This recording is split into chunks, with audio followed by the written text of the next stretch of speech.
Okay, well, welcome to the panel, Memory and the Speed of Data. I'm Matt Gold, I'll be moderating. We have 4 wonderful speakers today.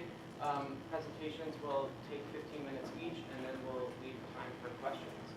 I've asked the panelists to introduce themselves since they can do a better job than I can, and we're just going to go in the order of the program. So first up is Lev Manovich, Understanding the Data Stream. Yes. Yes. Hi, I'm now a professor of computer science. I'm now professor of computer science here at the Graduate Center, just been here 1 month, and I try to adjust to many interesting events happening. So my presentation is a kind of extension of the first part of this article which I put online a couple of months ago. So we'll see how far ahead it's posted, called Data Stream Database Timeline in forms of social media. The interiors of Buddhist temples and medieval cathedrals, store displays, books, newspapers, magazines, cinema, manga, museums, car dashboard, wayfinding system, airports, email, chat, blogs, social networks, and every other communication media organize information in distinct ways, creating particular user experiences. Now, this information design patterns specify how information is presented visually and spatially, how it is updated in time, and how users can interact with information. Some of these information design patterns are unique to particular communication technologies. Others are more general and shared by multiple technologies. We can call such shared patterns the forms of information. So in my talk, I will briefly discuss what I see as 3 perhaps most common information forms of web-based social networks and media sharing sites: a data stream, a database, and a timeline. So this presentation is an update of my paper, my article which was published in '98 about databases in symbolic form, right, which talked about what I saw as emerging form of database based on the Web 1.0. So this is exactly 15 years later. So people are still quoting this article. It's like, guys, things change. It's been 15 years, right? Which means 15 million years in web time. So this is going to be the beginning of a kind of update. Right?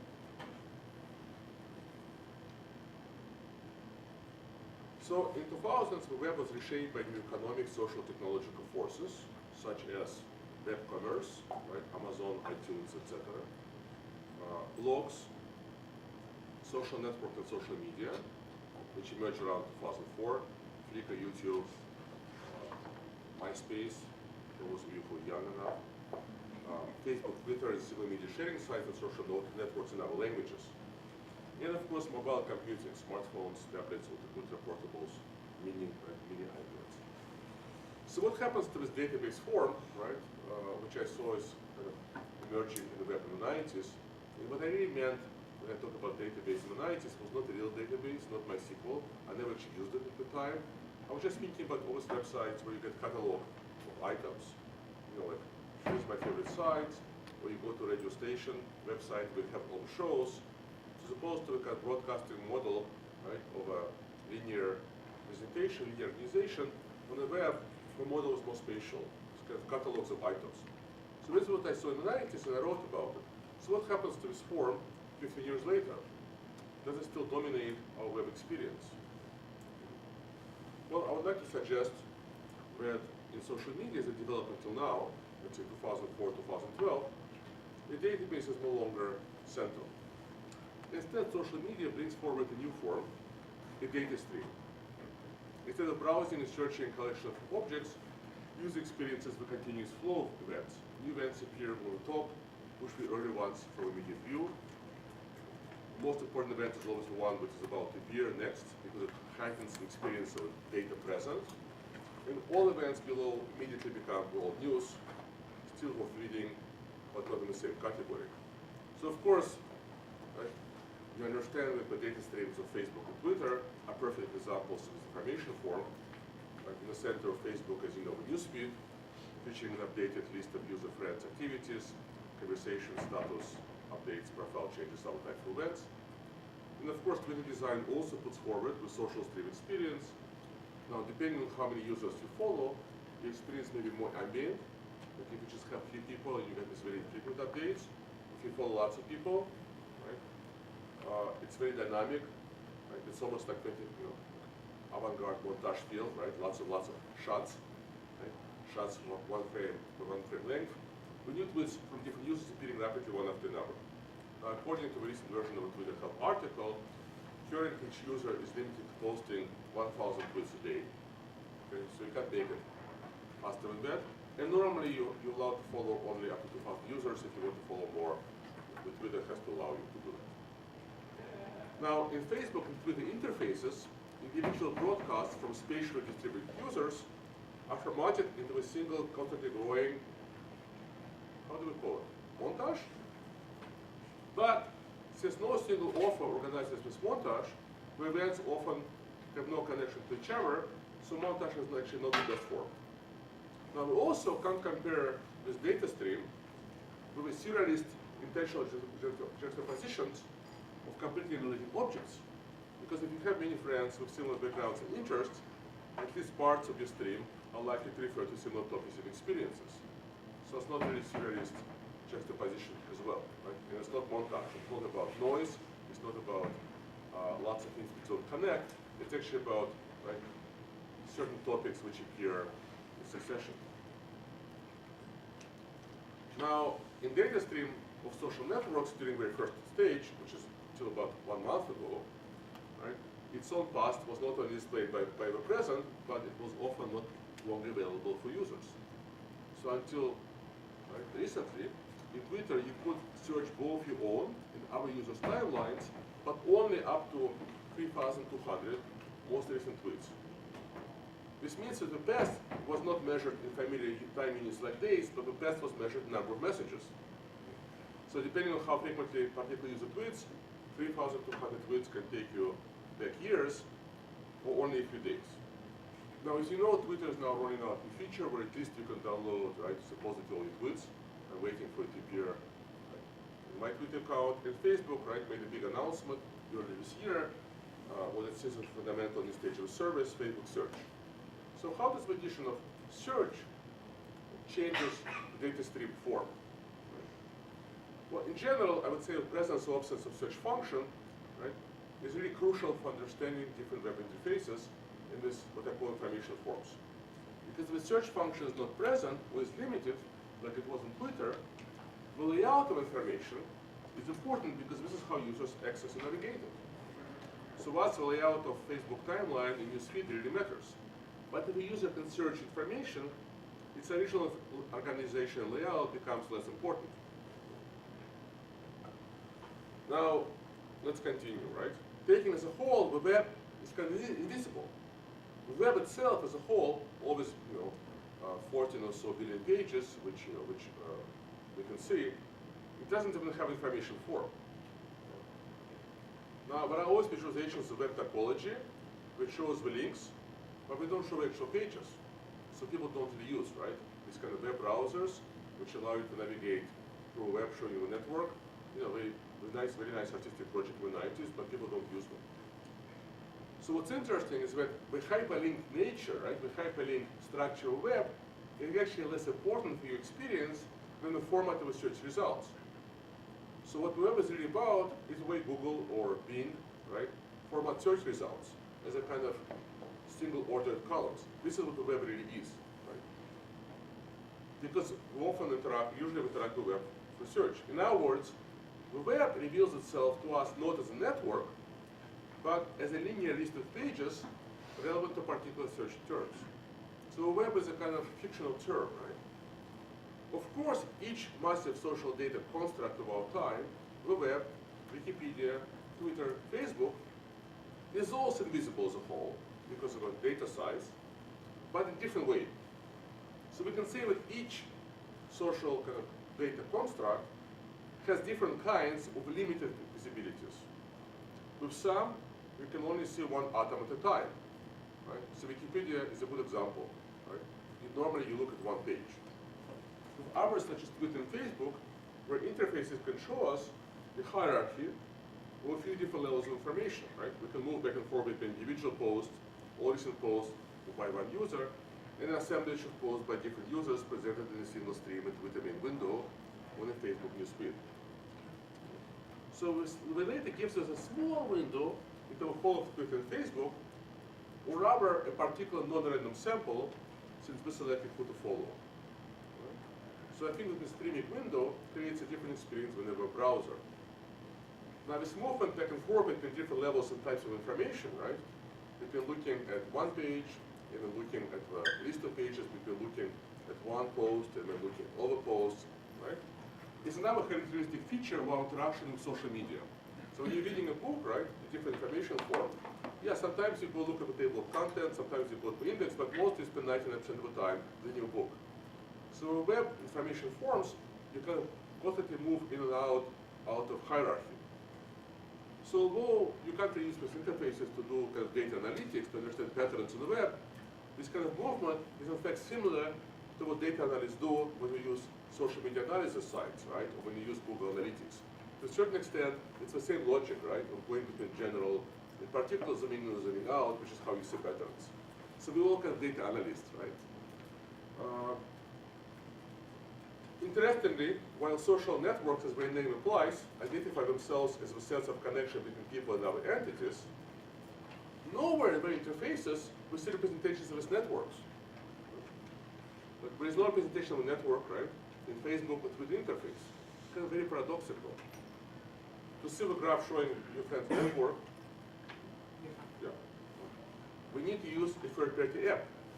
This is an amazing paradox.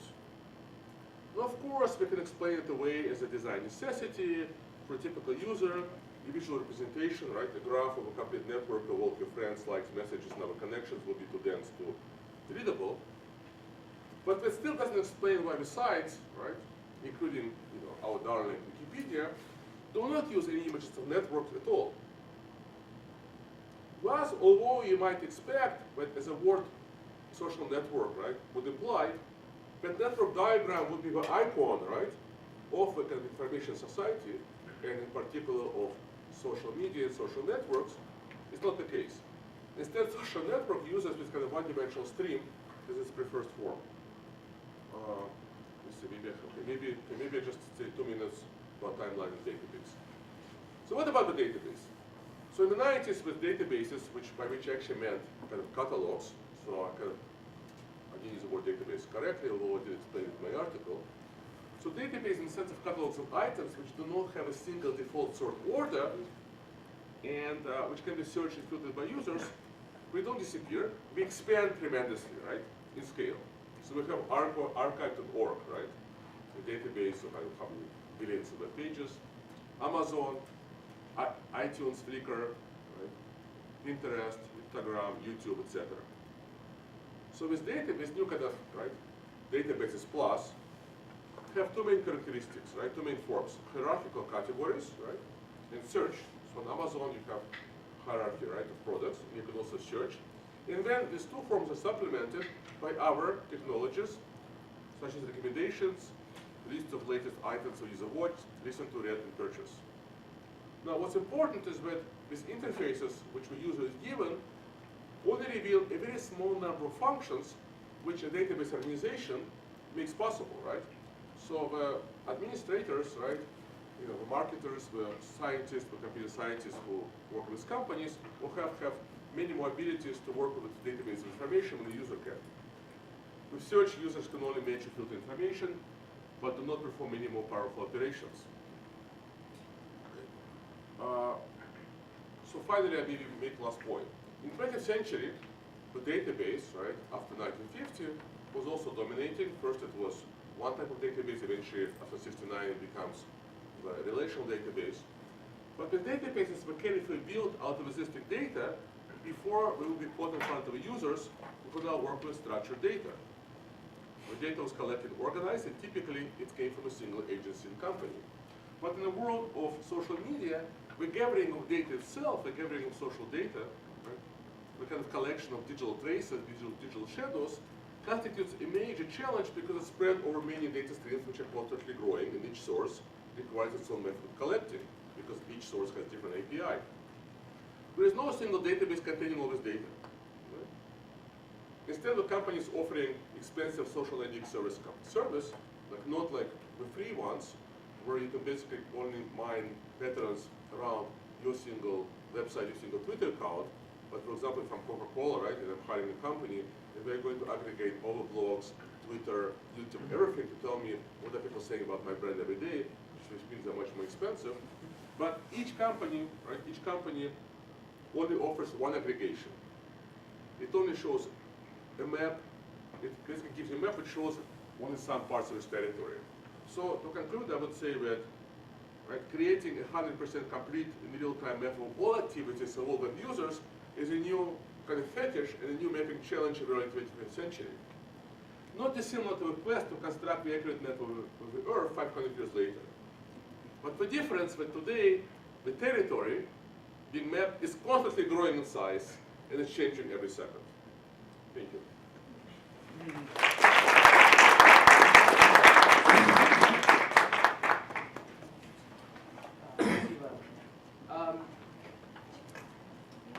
Our next speaker is Sophia Drakopoulou, and she will be speaking on the live now, observing the changes in the spatiotemporal experience of everyday life through the use of ICTs.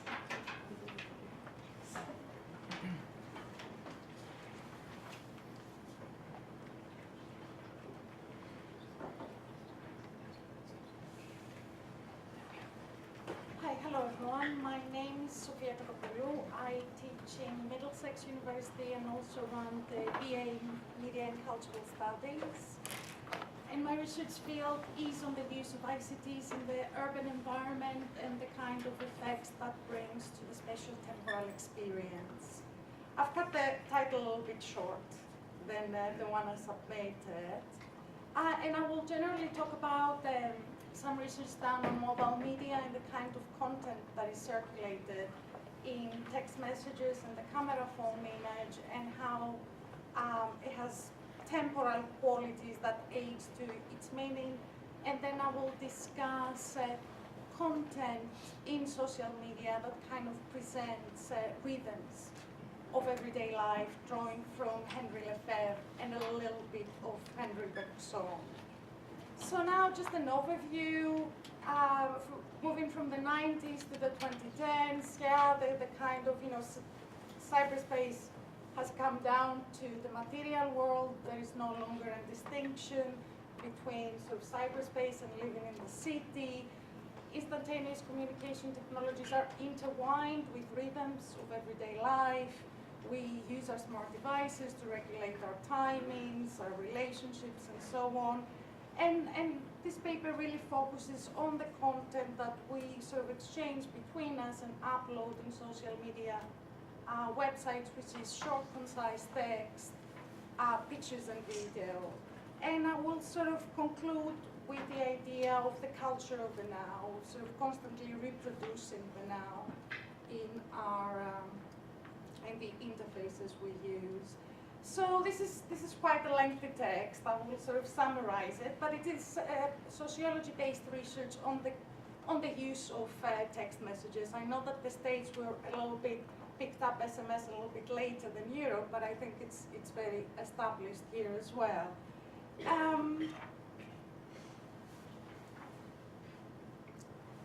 So SMS, as we all know, yeah, it brings flexibility in the way that we arrange our meetings, how we circulate in the city, how we manage our relationships.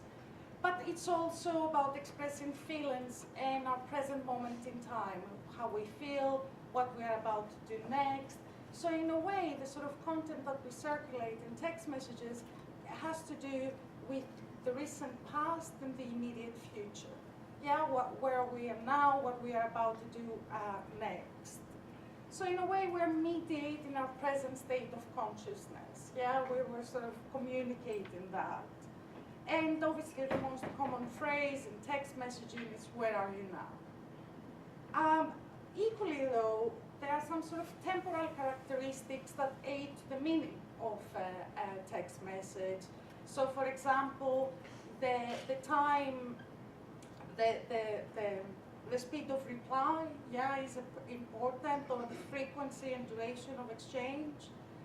And what's very important when it's coming out in mobile media is that the sort of meaning is prominent and tied to the time it was compiled and the sort of proximity from compiling it and viewing it.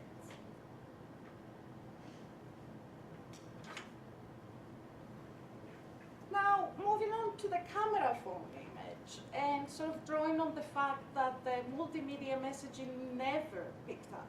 It was never popular. And there are lots of sort of reasons for that. You know, obviously the image is ambiguous. You know, you only always need to use text to sort of anchor the meaning of the image. So it was never popular. But the sort of research done in the States and in Europe emphasizes the fact that most of camera phone images are made to be shared. They may be shared in a moment, they may be shared in an ad hoc network, and most likely they will be uploaded on a social media networking site. But to that, again, the proximity from capture to view is important. So it turns out that most of the images are sort of shared whilst the event is taking place. Dry mouth, I'm sorry. And the sort of prominence of the image sort of fades away as the time passes. So the sort of camera phone image is made to be shared, and it has to be shared in the moment while the event is taking place. Now, to that, the meaning of that image is sort of relevant to a peer network of friends. Is it a small network or is it a large network on Facebook? It is a kind of enclosed meaning in the sharing of the camera phone image.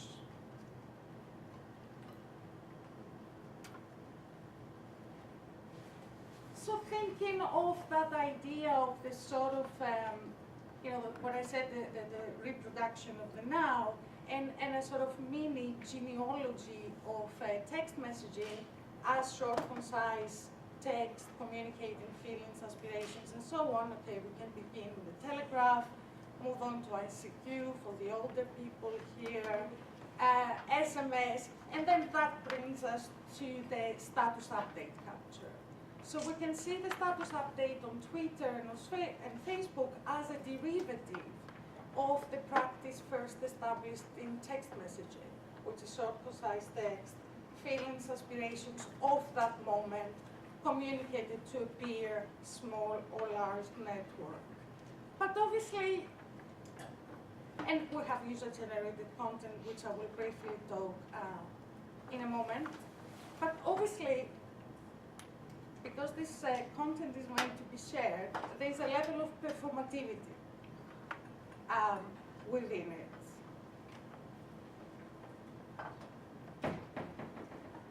Equally with Facebook and the introduction of the timeline, now is always now on Facebook. Yeah, we're sort of always in the moment. I won't dwell too much on user-generated content because it's a whole thing in itself. But again, what comes out in the image of user-generated content, whatever site is using it, whatever ideology is serving, and so on, is that again, the meaning is prominent if the proximity from compiling and viewing is short. Yeah, so when time passes, user-generated content is no longer as important as viewing it a few hours after the event took place. And obviously, the low jerky image adds to the authentic character. How am I doing with time? 7. Okay, the theory bit, I'll go through it very quickly. But Bergson's idea of duration is a kind of mix of memory, sensory stimulants, and extensities. Deleuze in Cinema 1 has talked about it, memory, image, and so on. But for me, what serves in this paper is that idea of making up reality through this kind of mix of memory, images, being in the present. And with that, Lefebvre's idea of rhythm and rhythm analysis has some common elements.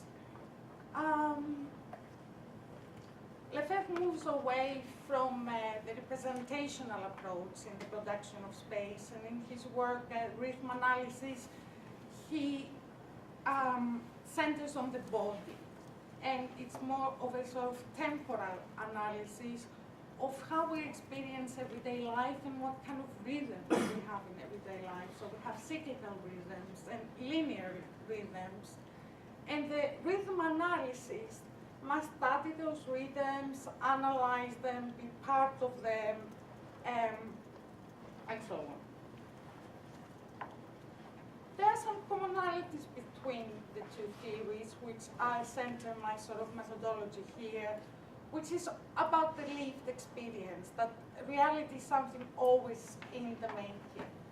Now, the common sort of elements between the two men is the idea and the theory of moments, examining the moment outside the systems of measurement in Bergson and outside sort of representational practices in Lefebvre, but they both, in a way, give an autonomy to the body. Yeah, that the body for Lefebvre is the sort of last domain of resistance. Yeah, and for Bergson, duration, the sort of bodily sensation of duration, is aside outside systems of measurement and so on. So what connects them both is the reality of the lived experience. This is, for me, what they sort of examine and what is common to them. Okay, I went with the theory really fast. I'm sorry about that, but it's the construction of the 15 minutes presentation. So now we'll move a little bit to the case studies. And here I have what my friends uploaded on Facebook when it was snowing in London, which I'm sure has unfolded in all of your Facebook accounts when it snows, when there is a celestial phenomenon or an event. You know, obviously they're not necessarily informational, yeah, they're just about sort of documenting everyday life, a walk in the park. Some may be unusual, you know, you have your sort of funny snowman and so on. But again, you know, on the bottom right, Wessel is documenting his view from his bedroom, his workplace. So we are all about sort of sharing those moments and, as I say, the kind of performativity that there is there. I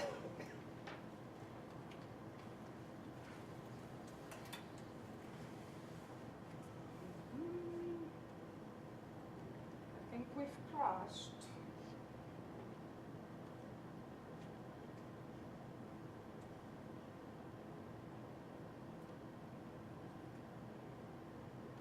There is a website called the Rhythm of Capitalism, set up by students in Holland.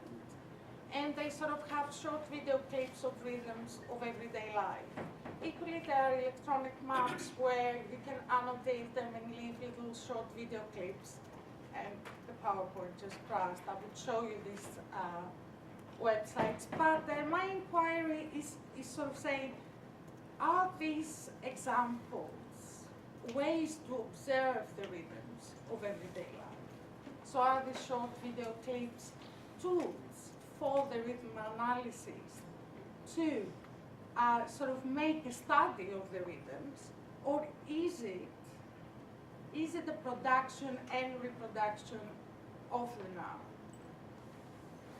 So on one hand, we can say that sort of social media and the sort of content that described them, the browser crashed, is that they have a street level viewpoint, which is important because for Lefebvre it's all about observing rhythms of everyday life from the street level. Yeah. They have this element of snapshotting reality, yeah, of taking a moment and sort of sharing it with everyone. So at one hand, could we say that there are tools for the rhythm analysis, or are they just reproducing the now? So in that sense, are we always living in the moment? Yeah, the sort of tyranny of the now. How am I doing with time? I can finish. Can I just see if my examples are working?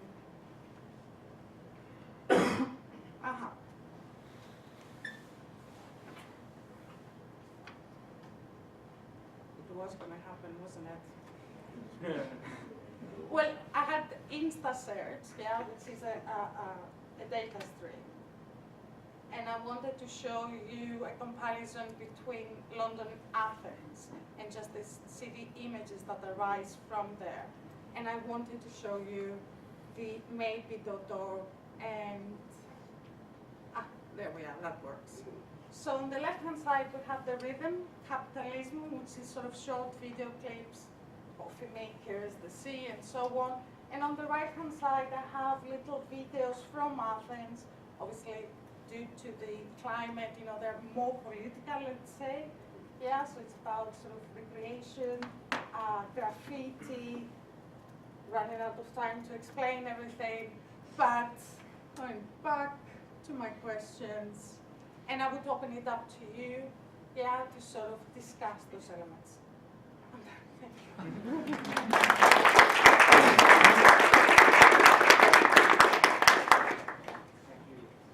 Our next speaker is Caitie Kealy, speaking about viral velocity, states of interaction in meme culture.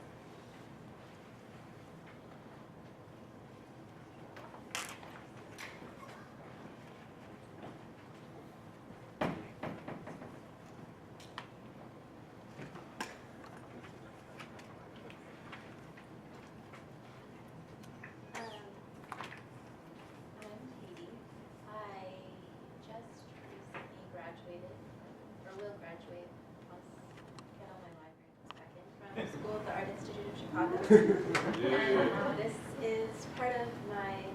is a continuation of what I wrote my undergraduate thesis. So, the thing about addressing meme culture is that it's slippery, both in the objects it refers to and the terms used to discuss it. You can't look it in the face and ask about its intentions, nor its inspiration, methodology, or approach to keeping itself afloat. Even in individual cases, say a lolcat or a Hey Girl captioned image of Ryan Gosling, there is not one specific object to critique. Or, if there is, it's difficult to say what that object will be. Instead, what we do have are the flows of information, data feeds, trending topics, and viral content. These things are hard to generalize about given the individual context they evolve in, but it's the web that allows them to move and progress the way they do. The web that allows them to be part of a continuous production and at the same time susceptible to existing only for the short term. The research involved in this presentation is a continuation of my undergraduate thesis, which I completed and presented almost a year ago now. I began a presentation of my work with an image of the Cone 2012 poster, an image that at the time was already beginning to lose its stronghold on the hashtag. I knew that for many of my peers in the audience, this reference would already seem dated. The Coney thing came and went, already overshadowed by the TMZ-captured public meltdown of the video's creator. For others in the audience, lots of proud parents and teachers, the image might very well have been projected right over their heads, something they later had to control. Despite the many memes that have blown up and faded between then and now, it still sounds weird to say what it was like to experience them at the time. Partly because I'm still able to say what it is like to experience them now. What is it to view a formerly viral video, a done meme? When do these statuses expire? The questions I have are not so much about why certain things go viral, or what it says about the attention economy they derive support from, but of what impact the mobility, speed, and duration of these objects has in terms of temporal experience. It's important to remember that, even as autonomous users that influence how our web platforms evolve, the web we know isn't as idyllic a terrain as it's made out to be. The user activity facilitated by the platforms of Web 2.0 have all sort of accumulated under the umbrella description of participatory culture. This is a space in which we are encouraged to act with what is before us. We are given a set of opportunistic gestures to like, add, share, etc. This is unlike the former role of the passive consumer, removed and alienated from production. Now, we are told, we have tapped into the interactive space of the web, where the ruling ideologies promote its free and open qualities. But as accessible and seemingly open as the web purports to be, It is a space already mapped out before its users interact with its offerings. It is a construct that we submit to, one we are activating rather than actively engaging in. These interactions take place on a screen, a format that's resulted in many of us differentiating it from real space. So we often talk about the web as somehow separate from the real world because, yeah, sometimes talking to someone on Facebook feels a lot less risky than it does in real life. But for most people I know, this kind of separation is impossible to maintain. We use the internet to talk about what's happening in the real world and talk about the internet in our real lives. The binary of online, offline is more of an aesthetic implication than an actuality. When visually mapped out, the web might appear like an elsewhere compared to here, but these spaces intersect in a million little topographic points that don't always register during our experience of them. You don't have to get online to access data. It comes to you and increasingly comes with you. It seems a little messier when it comes to the temporal aspects of the web. There's no way to shake the divisions of past, present, and future. Time is time. It's not really going to change. But when it comes to meme culture, the culture that relies on transience is its keystone. These divisions aren't so clean-cut. A meme unsupported by participants isn't really a meme at all. It needs mobility and activity to be recognized as such. Often, we use the word event to section off a particular unit of time from the drone of our otherwise continuous and linear realities. An event contains things and functions as a container for something else. It doesn't actually present evidence of what it is signifying until after the fact. Clicking through linked content doesn't feel so much like a series of discrete events, so much as a continuous flow of information. Even when scrolling through your browser history, these past visits can be clicked into the present in a way that ensures a constant flow. The web will continuously confirm here and now. Leotard has previously reflected on this moment of here and now as belonging to the illusory category of the sublime. For Leotard, the question is not so much what happens as that it happens. The question of what happens is always presupposed by the fact that it happens, or has already happened, making it possible to question what is contained in happening. The event, as he puts it, happens as a question mark before happening as a question. With the advent of real-time streaming, we can experience what we have decidedly termed the now. The here, however, is complicated by the screen's mediation. This is the felt paradox of virtual reality. It is both present and distant at the same time. The other day while I was checking my newsfeed, someone with whom I shared a number of mutual friends was on the receiving end of some type of spam virus.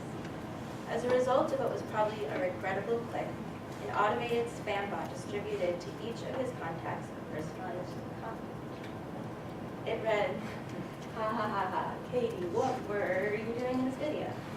I'll admit that for a second I was concerned. What have I been doing? However, I'm familiar enough with spam rhetoric to know better. I did not click. But I did sit and watch as my real-time feed was flooded with posts to hundreds of people's profiles, acting on what was apparently its own accord. This sort of thing is not easily experienced anywhere other than when present before a screen. So does this mean that it's possible to have a sublime experience on the web? Leotard's concerns with the event is primarily something that happens before it becomes significant, provides some leeway to think of events as more akin to a gauge or an index. An event is a symptom that solicits our attention and often forces a distinction between the eventful and non-eventful. When a video or any media goes viral, the irrefutable truth is that it happens. It does not need to be furnished with any amount of significance to do so. If we must categorize, we would likely differentiate on the basis of what happened. The trajectory of a viral video certainly appears as serendipitous.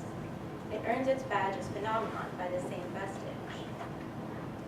When millions are viewing a YouTube video of a 3-year-old girl crying while professing her love for Justin Bieber, it's because the spectacle appears from the bottom up, unconstructed, not really made for our eyes, but somehow, by chance or random occurrence, a spectacle that we get to witness.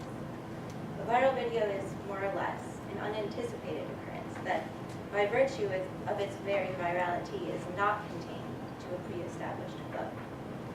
There is no discernible significance to why we watch. The video clamors for meaning as it attracts more and more viewers. The latent ability of sites like YouTube to effectively eat time is an important part of its MO. This is largely the platform's function, to create a network of related content. When the circumstances sway, and part of this content ends up on a viral trajectory, it announces itself boldly as an assertion of the web's potential for unfolding phenomena.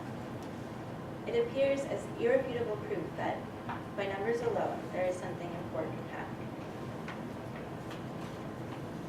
Yet within this diligent aggregate of users, these so-called members of participatory culture, you could explain what exactly the importance of such phenomena might be.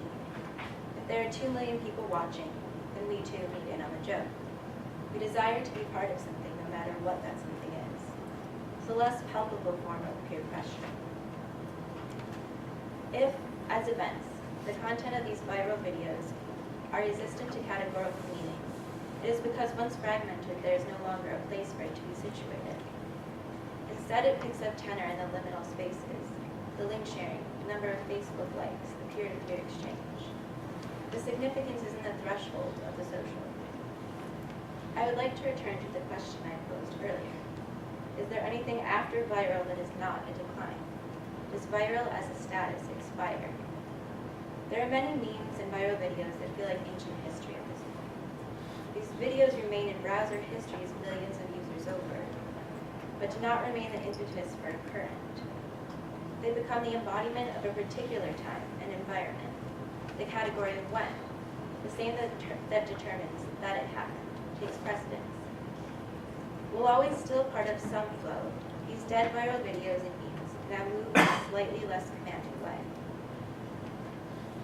As much control as we have been able to establish over the natural world, including the natural durations within it, the evolution of technology has progressively commandeered certain aspects of our temporal experiences.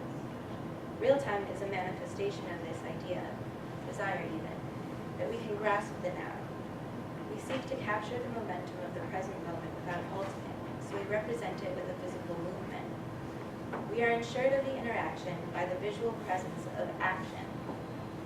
Refreshing your Facebook newsfeed in order to stay updated is part of an impulse to visually register change. If we don't see it, it didn't happen. The clicking refresh is no longer necessary. In real time, this change is enacted for you. The ways in which we measure time are not likely to change. A second will always remain a second, a minute a minute. But the value we attribute to these units is elastic. It moves as we move. Now, more than ever, a second is worth a lot of time. We've overstuffed it with our self-imposed need for speed. And when things do happen in a way that we perceive to be slow, we're instantly anxious.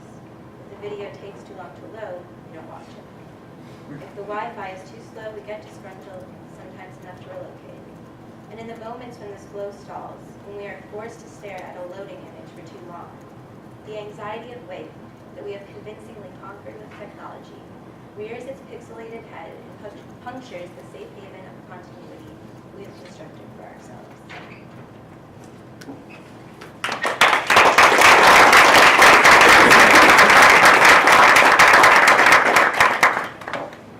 Thank you. Our final speaker is Piergiorgio Degli Esposti, who will be speaking on death on Facebook, mourning and memory as a prosumer activity.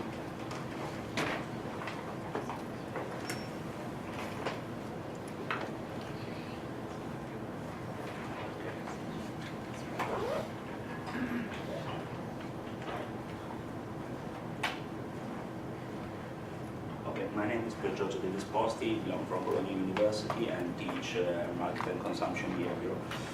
I started working on this project because I lost a friend and his profile is still active through the cooperation of a friend that still keep his password and keep his profile alive on the network. And going through this life experience, I discovered there are other situations similar to that there are very many cases of a live profile of that person. So basically, the main hypothesis of this paper is that the activity of Facebook user in the process of remembrance and mourning may be considered as a form of presumption. The technology evolution and the digitalization process have introduced a new paradigm that cannot be ignored by social scientists. Within this framework, the social network site has a function similar to the so-called cathedral of consumption in the material world. From this assumption, we will analyze the process of rationalization of communication from one side and the process of de-rationalization of rationality by the other through the proposition of our interpretative model of online. Basically, what happened in the so-called digital mediated grief is that what does it changes is the representation of death. Then the changes in mourning reaction and the cemetery as a segregation of death, and the death 2.0 is linked to the right to remember and the will to forget together. Those are the main point of my talk today. Okay, now we can say that we had the first or the 1.0 mourning and after death service that are data and blood maintenance that you can pay and hire for time and have virtually your life last forever. Like there is an Italian artist project that is called What Time Is It? Where an artist has been filmed saying 1, 2, 3, like today is, and streamed this on a server like a perpetual calendar, and of course is experimenting by an artistic point of view how can he live forever as long as those file stream is active on the web server, as you know. Then, of course, we have email delivered after death. There are numerous examples of long-time deceased persons that leave their memory and their will through email after death or text messages, and obituary memorial and wills. All these points have to be faced and challenged in today's society. As an example, will. Many of the products we consume, like digital books, digital music, basically don't belong to us.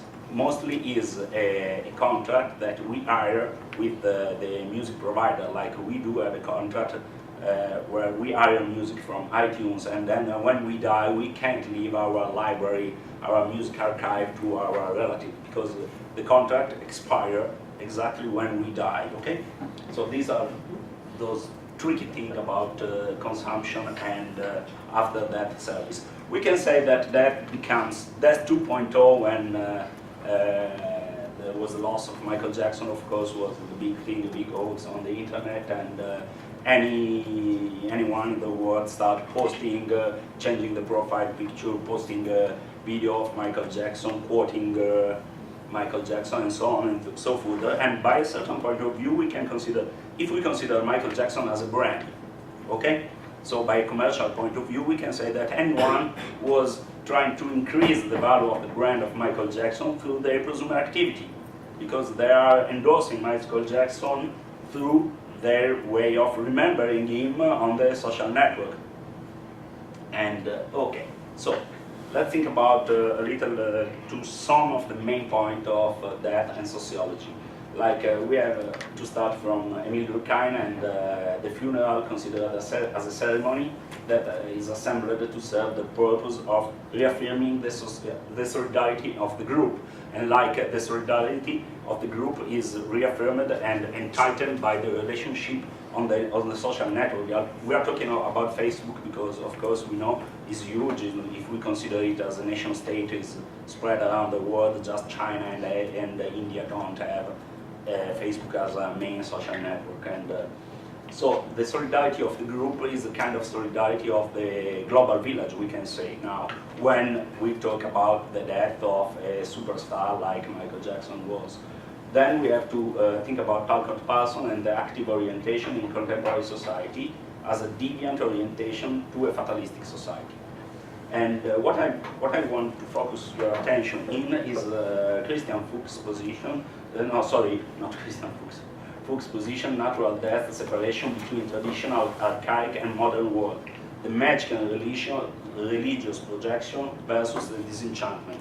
This is the typical modern way of thinking about death and the segregation of death.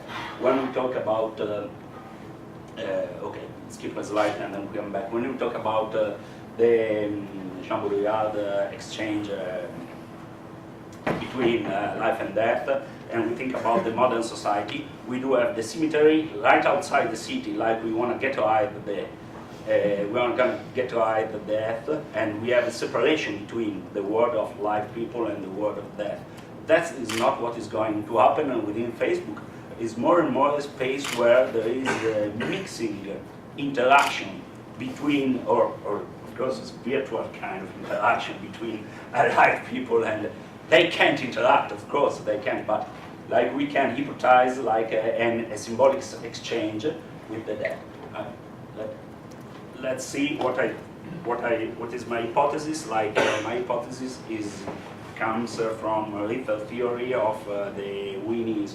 Winnies belongs to the Disney vocabulary, and like is means a structure that leads behavior.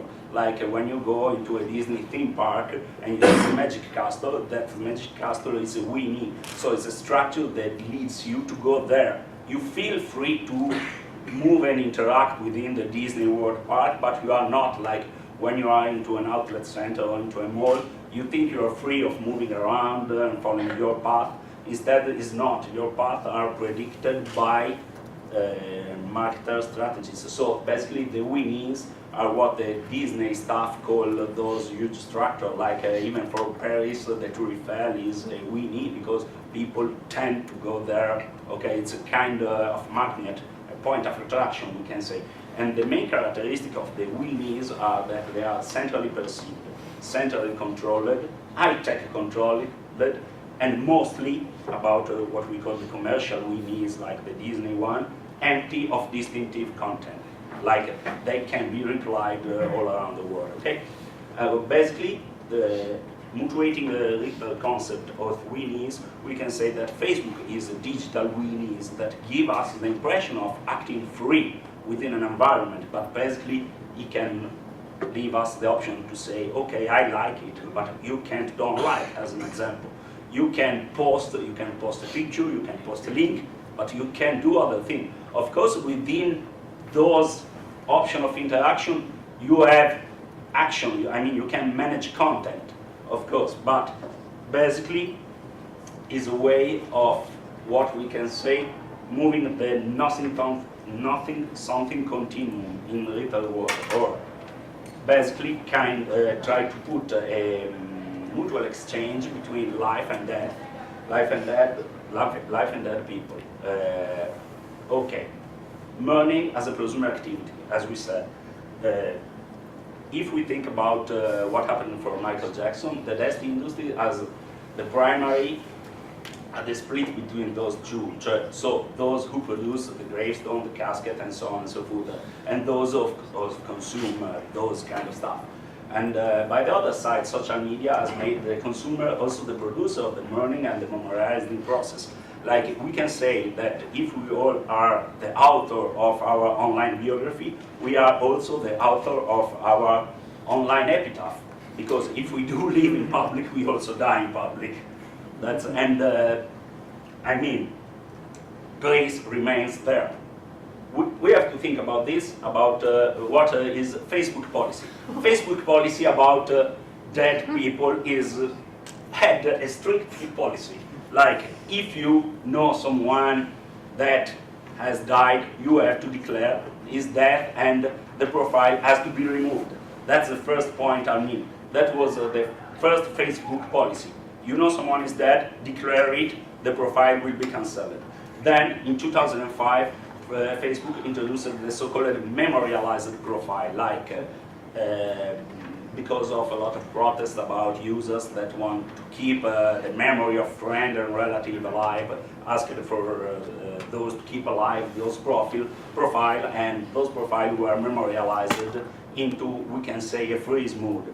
Any kind of interaction could happen between the old friend, but all the interaction, all the timeline remains there, the picture remains there, and so on. Then after 2007 Virginia Tech shooting, the site changed its policy again, and allowed comment on the victim profile page. The memorialization process wasn't officially announced, but since 2008, that's very interesting.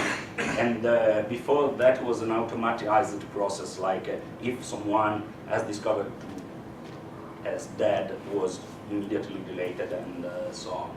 So basically, now your relative or friend has to fill a declaration form to announce the death, or otherwise don't say nothing and keep mostly of the profile remains alive.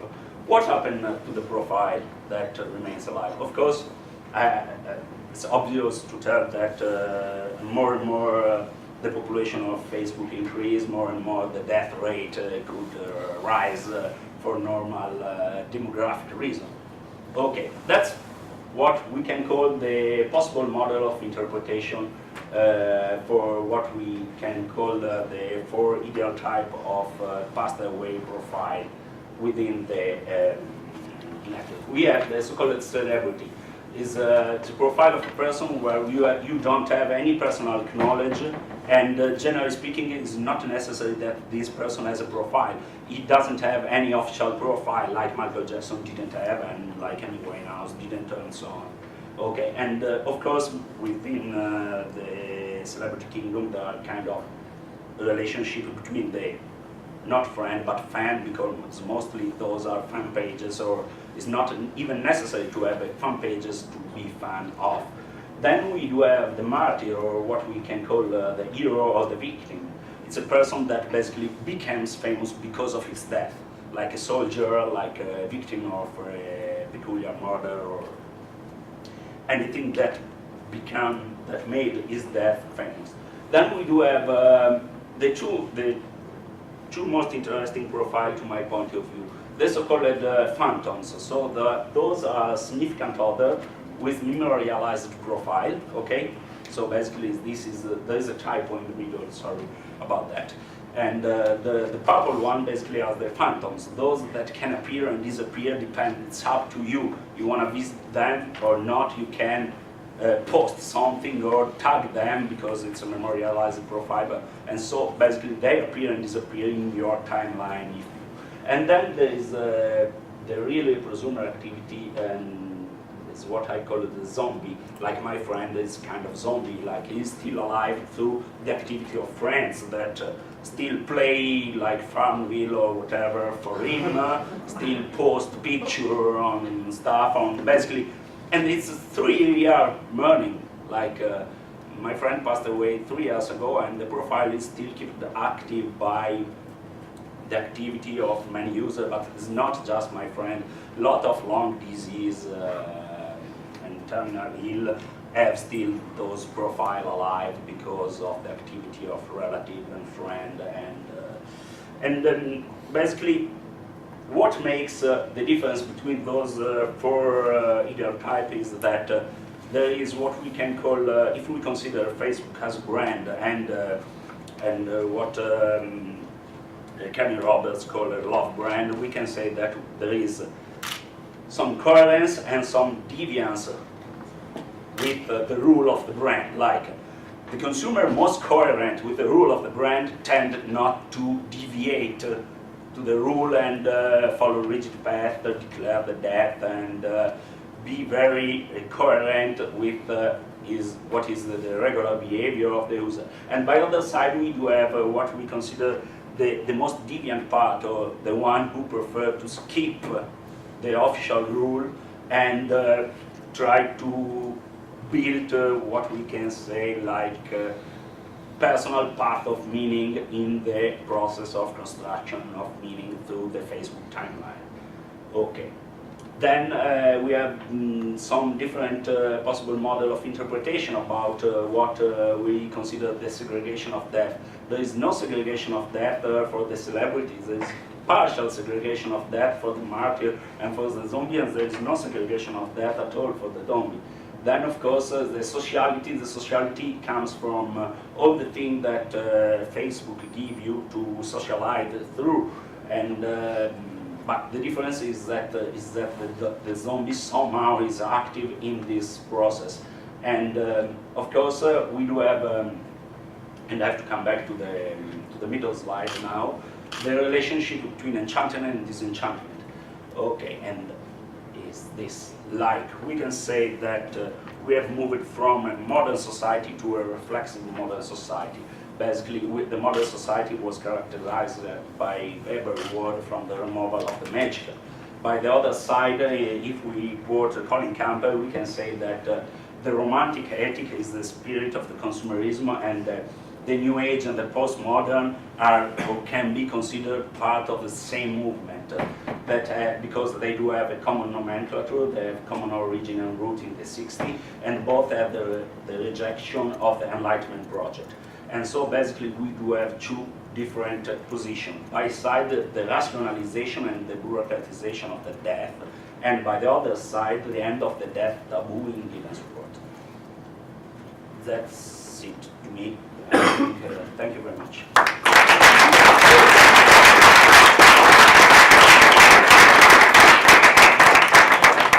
Wonderful. Thank you very much. I'd like to open up the floor for questions. Can I ask a question? Can I ask a question of our panelists? And I will refer to me as one of the panelists in the third tense. So when we try to theorize present, including social media, it changes periodically. Often our theories are very good, except we describe something which was the case 4 or 5 years old. And I think we have to be very careful, right? So I love your presentation, but you were theorizing social media that was in 2007. No, the photos are not crappy. Look at Instagram.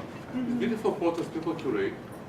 And also, like all of us, have made too much focus, including me, bad, on the presentness of social media. Well, now Facebook introduces, right, search, so it means it becomes more of a kind of database.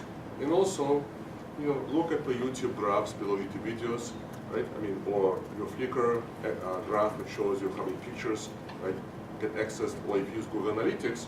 So I didn't get to talk about timeline, but the timeline is a counterpart, right, to the kind of presentness of a stream, because you see like access, right, access volume to your website over 5 years.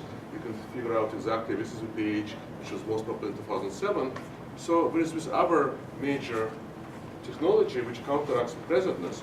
And I think in a certain sense, even though I think for everyday user, the presentness is still maybe very important, people are aware that we can also search and look at timelines.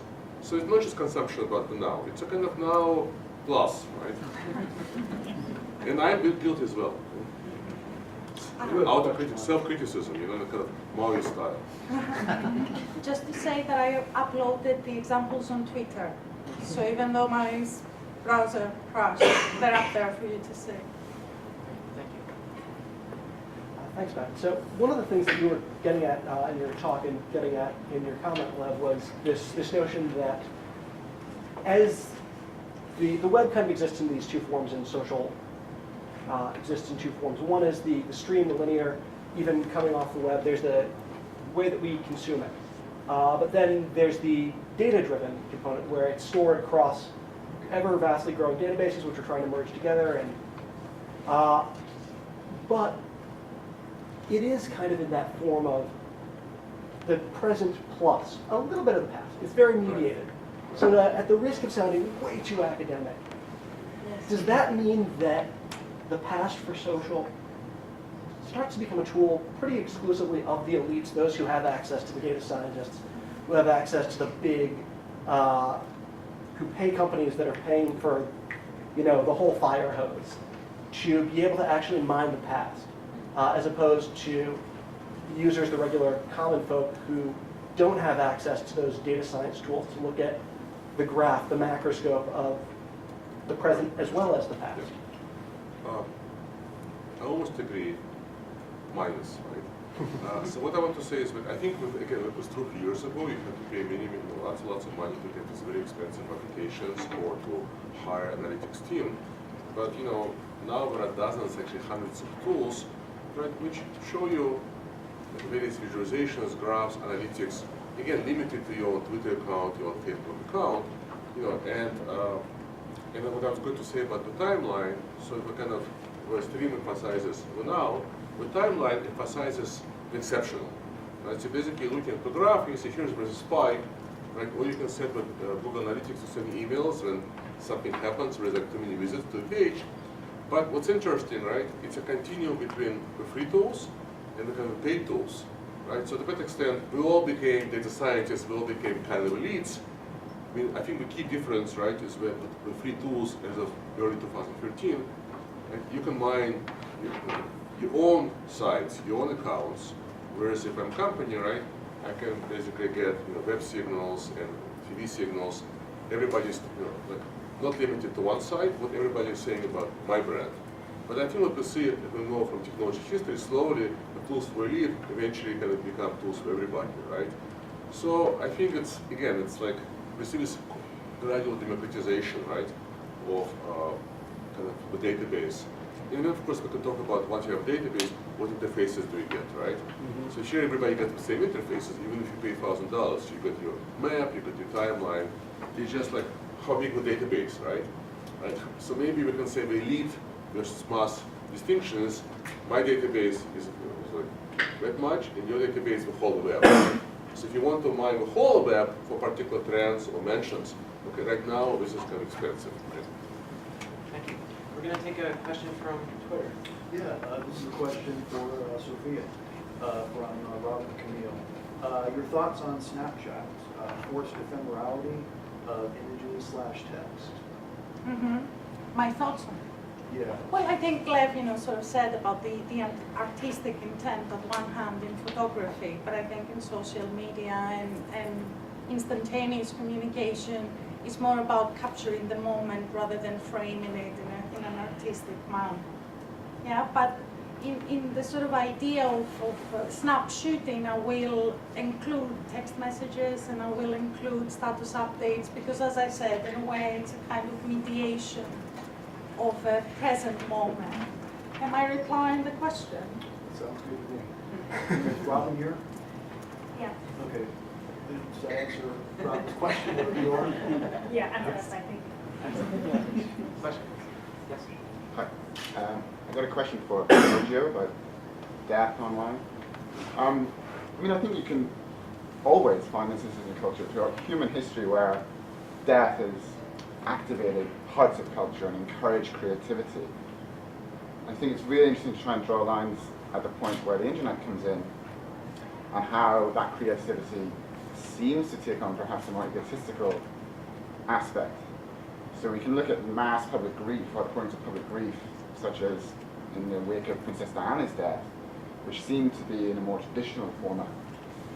What I wanted to ask you, I wanted to know if you have an opinion on whether the shift towards, say, I'll give you an example. Lucid Ending was a Reddit user who may or may not have had terminal cancer and performed an Ask Me Anything post, which was flooded with contributions from users. They were making a video, they were suggesting poetry, they were kind of giving a bit of themselves to the process of interpreting and dealing with that grief. Now, do you think that that kind of contribution is beneficial in a kind of broad sense, or even a psychological sense, to how we process grief? Or do you think that that is actually disruptive, it kind of elongates the process, distracting even, muddies the waters of, because I've seen other examples of where a relative of someone who's experienced that more public response has said, these people are just selfish, they just want to, get a bit of airtime in the wake of this person's death. How problematic do you think that is? Okay, basically I think that the anomaly comes with modernity, is with modernity and the process of bureaucratization of death, the removal of death in society, as Arias said. The problem was the disenchantment comes in that time. Then we can say that with the Web 2.0 and the Facebook, we are coming back to kind of archaic perception of relationship with the death and the enchantment project, we can say. And by what you said about the person with cancer disease, and like I can quote you another experiment of another artist that was an Italian one that had a cancer, and a very rare form of cancer, and he started posting in a blog called The Cure, and a lot of contribution from people were medical contribution, of course, by his side, by the other side there was just people writing, come on John, keep going, and stuff like that. Of course, this was not the cure, and the person died, like, you know. But of course, all this conversational process was part of the cure, because it was all the relation, the value of the conversation that drive the process of his disease into a different way instead of doing it into another one. You know, so basically, I think that yes, could be part of the cure, the social interaction between this kind of symbolic exchange.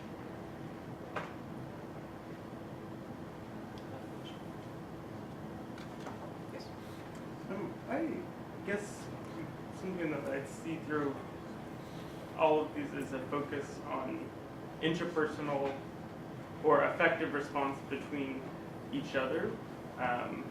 I guess in a very humanist sense, that these systems are very focused on us, and we're embodying them in this conversation we're having now, but what would be the impact or significance in more of a like environmental or structural, physical structural sense, that we're talking about all of how this is significant to how we're communicating and seeing ourselves, but is that in a vacuum, as if it doesn't actually impact the way we're infrastructurally making decisions based on aesthetics that start here, but then impact the way we're designing.